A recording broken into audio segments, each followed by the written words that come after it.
When we choose to walk the path of growth, healing, awareness, self-awareness, consciousness, what's going to happen throughout the whole journey is things are going to come up. Things are going to come up within us and without us.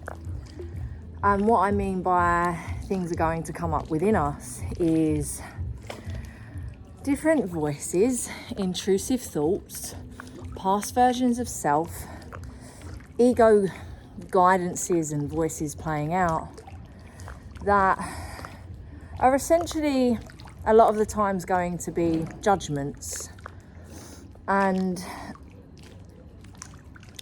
can ultimately make us feel bad if we feed into it. And also what happens without us is that also comes up for other people. You see, when we consciously choose the path of growth and the path of healing, what happens is we're essentially choosing our next level versions over and over and over again. And we're choosing authenticity. We're choosing to shed all of the layers and all of the ways of being and doing that do not serve us and our highest good. Now, when that happens, the people that are not ready to choose that path are ultimately going to fall away. And falling away can happen in a very easy way. It's just, you just grow apart and it happens. Or there could be some resistance from people who really benefited having you unhealed and really benefited from you not loving and respecting and understanding and appreciating and honoring yourself, right? So there could be some resistance from them. Now that can bring up many things without you. So this could bring up people's opinions, perceptions. They're laying on you what they think you should do or shouldn't do. And essentially their underlying judgments and guidances of what you should do on your own individual journey are based on the lens that they're choosing to look at it through. Now this is something that is testing to navigate, and we all go through this in some which way or another. And essentially when we learn how to healthily navigate through this in conscious awareness with love, kindness and compassion for ourselves first and foremost, and also for the other person, this is what builds our personal power. Now, at time of filming this, I've been on my journey of conscious life creation for nearly 7 years now. I started my journey in July 2017. And when I started, I was depressed, I was anxious, I was very unhealthy. I was 3 dress sizes bigger, drinking drugs, bad food, all of the things, toxic relationships. I was toxic myself, all of the things, right? And through this journey, what I've realized is when we approach our journey through the lens of objectivity, rather than the lens of judgment, things start to become much easier. Doesn't necessarily mean that the journey is going to be easy and rainbows and unicorns. However, it's going to be much easier to look through a lens of objectivity rather than judgment. Now, what do I mean by objectivity? I mean looking at what's going on and saying, it is what it is. And that's a saying that I have naturally always gone by. It is what it is. It is what it is. And yes, emotions are still going to come up that are required to be felt. And yes, there are going to be some hard navigations that are required to be traversed through. However, it is what it is. I am the way that I am right now, whether that be toxic and unhealthy. I am going through fear right now. I am anxious right now. It is what it is. Now, with that, it is what it is. What do I get to do to create a better experience for myself? How do I get to shift and pivot? And then when we look at the situation and the experience this way, objectively, it really allows us to move forward in the very best way. Whereas if we were to look at it through the lens of judgment, you're not good enough, you're such a bad person, you'll never amount to anything, all of those intrusive thoughts that come up, that gives us no space whatsoever to move in a way that serves us in the very best way. And I'm not saying take emotions out of this situation, because as humans, that's not a healthy thing to do. It's not healthy to suppress our emotions. It's not healthy to ignore things. It's not healthy to sweep things under the rug. We must be very open and honest and transparent and aware of the emotions that are riding through us and what we're navigating, not only with ourselves, but with other people. Taking full ownership, not blaming other people. This is what's going on for me right now. This is what I'm feeling. And also objectively being able to look at any other person that's involved in whatever you're currently navigating through the lens of objectivity rather than judgment. Because whatever emotions that are going to come up, negative emotions, they are going to trigger your ego in a way of and wanting to blame the other person, and essentially you playing the victim and then the perpetrator, when no, you're not the victim, you're the hero of your story and everything's happening for you. So if you remember this, I chose this experience. These people are in my life for this. We have a soul contract. There is a reason for this. As the limitless soul that I am, who has chosen this human experience in this physical reality game that I am currently traversing, I chose this. I had a soul contract with this person and they're playing it out perfectly. Now, what do I get to learn from this? How is this strengthening my personal power? How is this guiding me back to my heart? We have been led to move through life through just our mind and just our ego, through fears and through worries. This is why so many people are struggling. This is why so many people feel disconnected from themselves and from other people.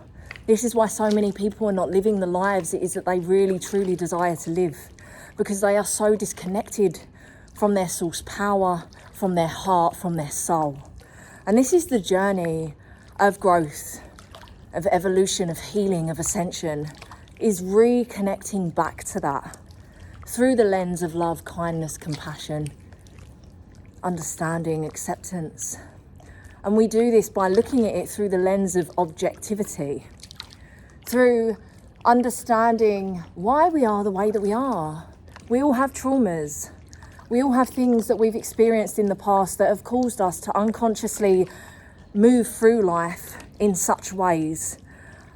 Unconscious, unhealthy coping mechanisms. We all have them, every single one of us. And certain relationships and certain situations are going to bring these up. And what we get to do is we get to notice them when they come up, and we get to look at it from an objective point of view. From an objective point of view rather than a judgment point of view. And then through looking at it through that lens, we get to work out, how can I create better for myself and for everyone involved in this situation? Or how can I honor myself? How can I honor myself and my energy? How can I put myself first here? Even if that means removing myself from certain situations and people, because sometimes that is going to have to happen. Too often we put other people before ourselves. Too often we please others before we please ourselves. And what that does is that essentially turns our backs on ourselves, and that dishonors ourselves. And the most important relationship that you are ever going to have is the relationship with yourself. And if you're turning your back on yourself, and if you're not looking after yourself, if you're dishonoring yourself, if you're ignoring yourself, if you're not listening to what it is that you truly want, need and desire out of life, then how is that leading by example for other people to treat you? And especially if you have a family and you have children, how is that leading by example in teaching them how to lead themselves? The only way that we can truly blossom into everything that we came here to be, do and have is if we look at our whole life, our whole self, our whole situation from a lens of objectivity. It is what it is. I'm feeling this way right now. And I'm going to healthily let out these emotions in a contained way where they don't affect other people. I'm going to objectively zoom out to see how I can move forward in a way that serves me first and foremost, but also in a way that doesn't harm others as much as it could happen. You know, because some choices that you're going to make are ultimately going to upset others. But if others are going to disrespect you and not honour your boundaries and not love you in the ways that you want, need and require, then you get to choose yourself and the relationship that you have with yourself first, right? The life of conscious creation, it's not an easy journey.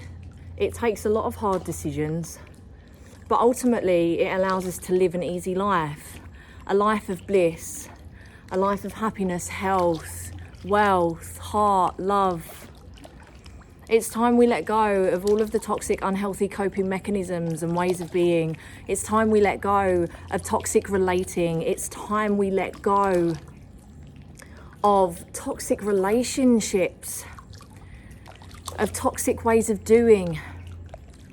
If it hurts you or anyone else, it's toxic, it's unhealthy. We must let go. And by letting go of these dense negative energies and frequencies in ways of being and doing, the more we rise up into our true essence, which is ultimately love. That's all we ever want. That's all anyone wants, is to be loved, is to feel loved, is to be loved, is to be heard, seen, accepted, appreciated, understood, respected. But that first starts with us. We cannot expect anyone else to give us what we cannot first give ourselves. We must first give that to ourselves. And when we do that, we become an example of what it is that we are going to accept into our lives. And we start to stand in our power with grace, with ease, with kindness, with direct kindness and compassion and empathy. So on your healing and your growth journey, choose objectivity over judgment. You cannot shame yourself or guilt yourself or judge yourself into the healthy, loving, expansive life that you want. You cannot. You must love yourself into it. You must nurture yourself. Sometimes that requires tough love, yes. Discipline, commitment, talking to yourself, having those hard conversations. Sometimes it requires a softer approach. You're going to know what's best for you, so listen, tune in, and look at it from an objective view. It is what it is. Zoom out, feel those emotions. Okay, well, what do I get to do to move forward now? And how do you do that? You take space. You take space to be with yourself. You take space to look after yourself. Too often we're distracting ourselves, numbing ourselves, escaping. No, it's time you take the space to really nurture and care for the relationship that you have with yourself, because you are your only life partner. You can never escape yourself, never. You can get away from your spouse, you can get away from your friends, your family, you can go in the other room, you can go somewhere else, but you can't get away from yourself. You cannot just leave the room, you cannot just check out. So the relationship you have with yourself is the most important. So make sure that you cultivate a strong, powerful, nourishing relationship where you fully see yourself for the beauty and the brilliance that you have and the medicine and the magic that you hold. Where you fully hear yourself for everything it is that you want, need and require. and where you fully respect and honour yourself and give yourself everything it is that you want, need and require. Everything. If it's in your mind's eye, if it's in your heart, you can be it, you can do it, you can have it. Do not let anyone tell you that you can't, because you can. It's there for a reason. It's a memory from the future. And it's your responsibility to create that. It's your responsibility to choose your soul's path. Many people are in the ego journey, the ego path of temptation, of comfort. This is why so many people are not living the lives it is that they truly desire. Because to choose easy, we get a hard life. However, to choose quote unquote hard of the soul's journey of responsibility, of power, it brings us to an easy life. And I will continue to show you this. I will continue to share this. I started from my rock bottom. I was not given any handouts. I was broke, I was depressed, I was anxious. I put in so much energy and effort to create what I have had in all of the ways. And you can do it too. It's simply choosing to do it. It's choosing yourself. It's choosing your soul's path. And when you're ready, there are people out there that desire to help you, myself included. I have a community. I have a high-ticket online business model that you can plug into to create your freedom life. I've created experiences and teachings that are going to support you on your journey of consciousness, of self-awareness, your personal growth journey, your spiritual healing journey. I have so many options for you. It's simply a case of you choosing yourself, reaching out and investing the time, the energy, the effort, the attention and the money into yourself. Unless you invest into yourself,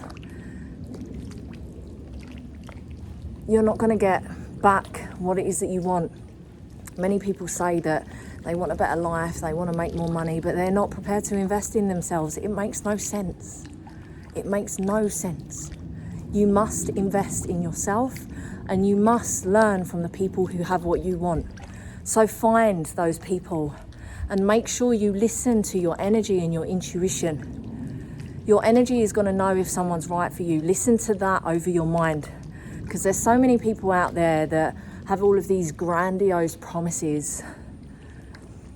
I've fallen into that trap before. That was the biggest thing I've had to learn on my journey, is to listen to my intuition and to listen to the energy. Might seem great, but if the energy says no, don't go there, right? So find someone that you vibe with. If you vibe with me, great. If you don't, that's also great. Find someone that you do, because there's so many teachers and guides and healers and mentors and coaches out there that want to support you. And together, we are rising. We are rising and we are creating a better future, not only for ourselves, but for our family and ultimately for the world. I love you so much, and I'll see you whenever I see you.